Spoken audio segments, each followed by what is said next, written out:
नमस्कार दोस्तों, आपको और आपके परिवारजनों को भगवान महावीर जयंती की अनेक अनेक शुभकामना। दोस्तों, भगवान महावीर एक राजकुमार थे। उनका जन्म राजकुल में हुआ था और 30 वर्ष की आयु में उन्होंने सब कुछ छोड़कर तपस्वी बन गए। फिर 12 साल तक साधना किया, तपस्या किया और अपना ज्ञान बांटने में लग गए। वो बाकी के 30 साल, अपने जीवन के बाकी के 30 साल उन्होंने लोगों को शिक्षित किया, लोगों को ज्ञान दिया, लोगों को इनलाइटन किया, लोगों के जीवन में प्रकाश डाला। उनके जो अनुयायी थे वो उनके अपने डिसाइपल थे, अपने अनुयायी थे, गृहस्थ जीवन के लोग थे, राजा महाराज भी उनके अनुयायी थे उस समय पे। और उनका जो 72 साल की उम्र में, 30 साल अपना ज्ञान बांटने के बाद 72 साल की उम्र में उन्होंने अपना निर्वाण प्राप्त किया, मोक्ष प्राप्त किया। जिस दिन वो मोक्ष प्राप्त किए वो दिवाली का दिन है। उस दिन जैन धर्मावलंबी दिवाली मनाते हैं। भगवान महावीर की जो मोक्ष प्राप्त हुआ उन दिनों को वो लोग सेलिब्रेट करते हैं, दिवाली मनाते हैं। और वही दिन हिंदुओं के लिए भी दिवाली है। दिवाली के दिन ही ये पड़ता है, आता है। दोस्तों, उनका जो टीचिंग्स है, उनका जो शिक्षा है, उनका जो सिद्धांत है, वो मुझे लगा कि इट्स इन वेरी डिटेल और ये चीज़ शायद सबको सूट करने वाला है। सबके लिए उन्होंने उस टाइम पे ही, कितना दूरदर्शी थे, कितना उनका फार साइट था कि उस टाइम पे ही उन्होंने सबको सूट करने वाला विस्तृत में अपना सिद्धांत प्रतिपादन किया। जैसे कि ब्रह्मचर्य का सिद्धांत उन्होंने कहा है कि तपस्वी को, ऋषि को जो भोग विलास होता है उससे बचना चाहिए, तो वो है ब्रह्मचर्य। और गृहस्थ के लिए अपना पार्टनर के साथ, अपना लाइफ पार्टनर के साथ वफादार रहना चाहिए, तो वो है गृहस्थ। ठीक है। दूसरा चीज है जो उन्होंने कहा है अपने सिद्धांत अस्तेय में, और दूसरा है अचौर्य भी उसको बोलते हैं। वो सिद्धांत में क्या कहते हैं, इसका मतलब सिंपल मीनिंग लेंगे तो चोरी नहीं करना चाहिए। उसमें वो क्या बोलते हैं कि वो चीज ना ले जो नहीं दिया गया हो। See what a beautiful drafting, कितने अच्छे से ड्राफ्ट किया गया है, कितने अच्छे से उसको परोसा गया है कि वो चीज ना ले जो आपको दिया नहीं गया हो। अब जैसे मैं इसको थोड़ा डिटेल में बोलूंगा तो सपोज रास्ते में कोई सामान खो गया है, किसी का है सामान पड़ा है, आपने ले लिया। आपने तो चोरी नहीं किया, लेकिन आपने वो सामान लिया, लेकिन आपको दिया नहीं गया। आपने लिया, आपको दिया नहीं गया है वो, तो ये अचौर्य सिद्धांत में वो बोलते हैं कि वो भी कवर हो गया। इसी तरह से प्रकृति में बहुत सारा चीज है और प्रकृति के नियम के अनुसार कुछ चीज हम आराम से उसको भोग कर सकते हैं, आराम से ले सकते हैं, आराम से यूज कर सकते हैं। कुछ चीज है जो हमें नहीं लेना चाहिए, कुछ चीज है, कुछ मैटर है जिसमें हमें दखल नहीं देना चाहिए। प्रकृति की कुछ मैटर में हमें दखल नहीं देना चाहिए।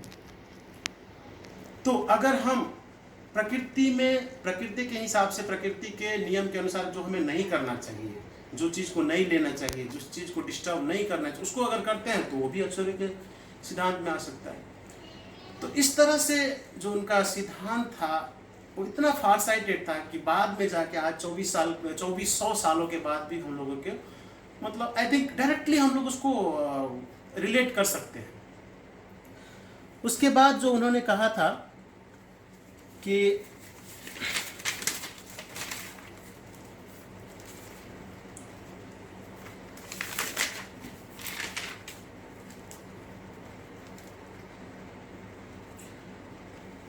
उन्होंने एक सिद्धांत पॉइंट किया, वो प्रतिपादन किया, उसका है अनेकांतवाद।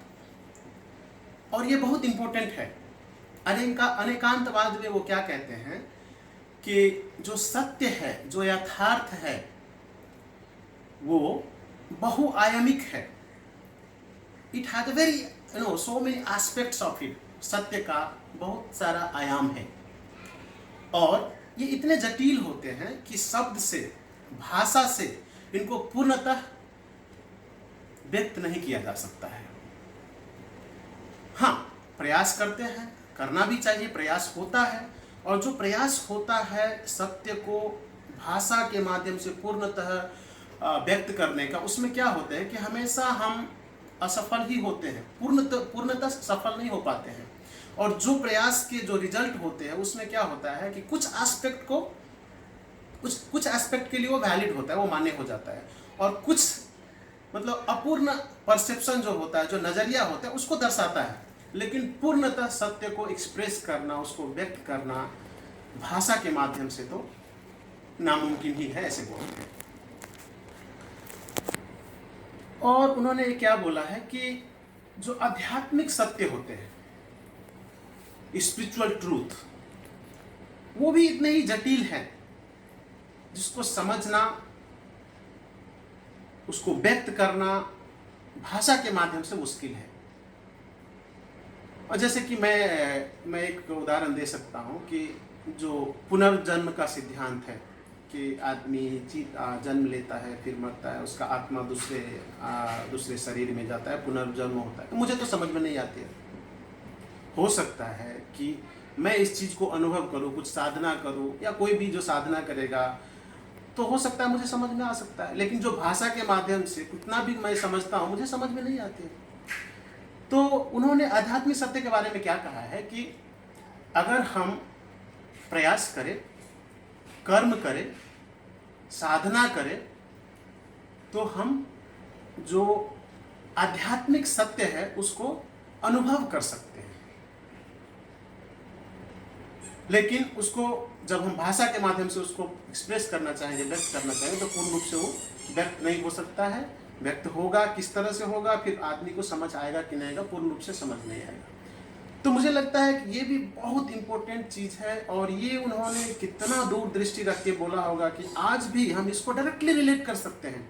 हमारा जो डे टू डे लाइफ में प्रॉब्लम आती है, जो राजनीति में हो, जो हमारा पारिवारिक जीवन में हो, जो कॉर्पोरेट में होता है, ये सब चीज़ कि हम जो देखते हैं, जो सुनते हैं, उसको हम सत्य मान लेते, पूर्णतः सत्य मान लेते, उसका ये नहीं समझते कि भाई ये एक एस्पेक्ट हो सकता है, इसमें दूसरा भी एस्पेक्ट हो सकता है, इसमें दूसरा भी आयाम हो सकता है। ये हम लोग कभी सोचते हैं, कभी नहीं सोचते, और ज़्यादातर नहीं सोचते, उसके लिए प्रॉब्लम होता है बहुत सारा। अगर ये चीज़ समझ लिया जाए तो बहुत सारा प्रॉब्लम, बहुत सारा कॉन्फ्लिक्ट, बहुत सारा विवाद जो है ख़त्म हो सकता है।